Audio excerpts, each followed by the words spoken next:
What's going on YouTube? It's the Grand Line here, and so today I'm going to talk about like an 859 review and some 860 predictions for next week's chapter, what I think is going to happen, what we may end up seeing. So to start things off with 859, we begin hearing about Capone's actual, the chapters about the assassination plot and the attempt they'll have on Big Mom.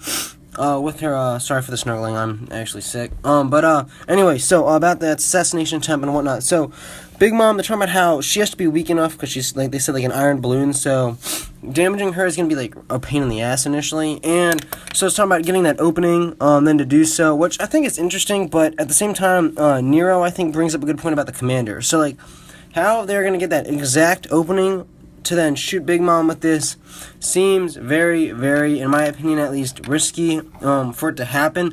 I just don't believe this arc is going to be like the takedown of Ianka. Like, I just think it'd be, if it is, that'd still be cool. I'm not like diminishing the fact that would be awesome to be able to see, I feel like early at least in the series, but I just really think Ianka would be able to like withstand this unless this is completely unforeseen and they have no control over it, which I'm assuming it is with the whole alliance. However, getting Big Mom to be that off kilter or just not paying attention or like just being able to damage her by distracting her with Luffy's entrance and whatnot, and the Mother Caramel photo, which I'm really curious about some more details on the Mother Caramel thing, because it seems like a very important piece to Capone's plot is knocking over and destroying the photo and whatnot, and I'm really genuinely curious who is in the photo, who is Mother Caramel, and like what really like the backstory with Big Mom, because I think that would be really neat to see what the connection with Big Mom to her, I believe it's her it really is, and why it's so important. I think I have a little bit more significance then when that gets down to that point. The idea of Luffy being the decoy, I mean, like, it's stupid, but it totally fits Luffy's character, and I can't wait to see how he's gonna, like, I just imagine him just, it's like Wedding Crashers, him just slamming on in and going nuts. Like, I'm genuinely excited to see how pissed Mama gets when she sees that. Like, it's gonna be so funny. But he's completely outnumbered in that point. Like, it makes me think, if Capone doesn't act and doesn't actually do anything, and Luffy just did that, like, he's screwed. Like, there's, like, 3 sweet commanders, like, a whole bunch of mid-tier characters. Like, how he's getting out of that one, no idea. I have no idea. It'd be crazy. But I still think it'd be pretty funny and at least cool to see that entrance. I wonder if Jinbei's gonna enter also with Luffy at that exact moment, which would also be pretty neat. Just the two of them going in there while Sanji's over there. Another really interesting foreshadowing piece that I think is just, like, it just foreshadows chaos, like, when it happens, is when Capone says, like, every man for themselves once they get to their respective ship. I'm telling you, it's gonna be completely nuts. Like, I don't know if anyone's gonna turn on each other at that point, but, like, escaping the island is gonna be complete and total chaos. Like, there's no way, like Capone's saying he's gonna assassinate Big Mom and take Big Mom down. Like, I'm still thinking that Big Mom's gonna keep chasing him, like, all the way out to their ships. Like, I just don't feel like a poison would just knock her out right then and there. That's just my opinion. I feel like Ianka is much tougher than that, at least, but it's going to be completely chaotic with all those, sweet commanders chasing them down, all the other underlings and the underworld people that are also going to be there if they are aligned with Big Mom. Like I said, we do not know, but or if they are in support of her and they're chasing all the Straw Hats, Caesar, and Capone down, it would be quite chaotic at that exit, therefore, etc. Also, another interesting piece was when Luffy asks Beige for some, like, favor, I think, like, at the end of their discussion. Which I'm really curious what that favor is. Like, I'm so curious. Like, I just want to know what it might be. Maybe it has something to do with, like, the Tomatico box. I think that's how you pronounce it.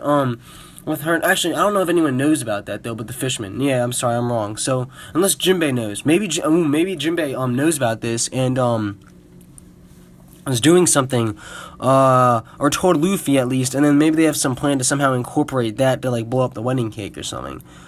I mean, I'm just thinking about that, of what that favor could be at least, but I'm genuinely curious what happens there. Also, at the end, we then see Pudding, sitting there, and, I mean, honestly, with Pudding, like, I'm really curious if, Pudding ends up, like, not going through with shooting Sanji. Like, what if that happened? Like, implications for that would be actually hysterically nuts. Like, it would completely change the storyline or what we all think what would happen. I mean, like, because she's just sitting there, like, I don't know, she's just, like, at the end of the picture, like, just her facial expression seems very, perplexed about the situation, at least. And, like, I can't tell if she's, like, it sort of, like, gives me a vibe that she's not 100% with it. I mean, like, with the plan, at least. If she's not 100% behind it. I mean, we saw her express doubt in the past. But for Oda to then put another panel in here with her showing more doubt or more, like, just irritation with the wedding, I guess you would say, like, that really makes me think that Pudding may, like, be starting to back out of, though, like, what her role is within the assassination of the Vinsmokes and whatnot. So I'm really curious if that actually leads up to her not actually going through with shooting Sanji, which then which then makes you think, like, what happens then if Sanji is not shot? Like, then Luffy doesn't know to go in to then cause, like, the disruption and whatnot, and go nuts and whatnot with Luffy entering the scene and whatnot. I'm just really curious, like, if Pudding does not actually shoot Sanji, Luffy doesn't know to enter. Without Luffy entering to create the distraction, then Capone cannot shoot, Big Mom with poison, what is it, like a grenade launcher, something along those lines, RPG. So he can't shoot Big Mom then, and then the plan's complete chaos. Like, that, to me, at least, is really interesting from that standpoint, that if Oda does incorporate that, like, I have no idea what's going to happen. Like, I'm just thinking about it then from that perspective, at least. For the future, main thing is the favor with Beige, what Luffy asked Beige to do, I'm curious about. Also curious about who the underworld people are that are coming into, coming to watch the wedding, participate in the wedding, see what that is all like. I'm genuinely curious who those people are. If we actually know any of the previous characters or not, that'd be pretty cool. Lastly is just, so next, like, chapter, I guess we're gonna see Sanji go back to his role as a Vinsmoke, so most likely he'll be back in the room and whatnot, get ready for the wedding, getting ready for all that. I think that'll be pretty neat, but he'll just have his, like, transition, us then into him being at the wedding, everyone arrives, Big Mom's there. I'm still curious if the Vinsmokes still have no idea about what's going on, or when Sanji's gonna, like, alert them of the danger that is coming. So is he gonna tell them once he gets back, like I said last week, or is he gonna let them go along, like, not have any idea up until the last minute because he doesn't even trust them that much? It's a very valid point. I don't know if he does or does not. So we'll end up finding out more along those lines of what's going on with that. Lastly, one last thing I want to bring in, because I saw a theory a while ago about, like, Big Mom's cake getting destroyed and her then going tyrannical at that point.